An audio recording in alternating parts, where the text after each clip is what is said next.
పద్దెంది పడిమెట్ల పైకెక్కి గుడికేగు భక్తులకు ఎదురొచ్చే బంగారు స్వామి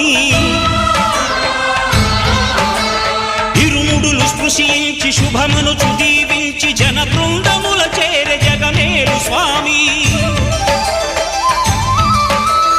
తన భక్తులొనరిల్చు తప్పులకు తడబడి ఒక పక్క ఒరిగెన ఓంకారమూర్తి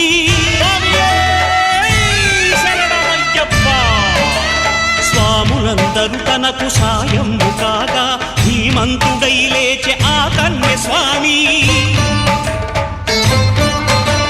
పట్టబంధము వీడి భక్తతతికై పరుగు పరుగున వచ్చే భూమిపైకి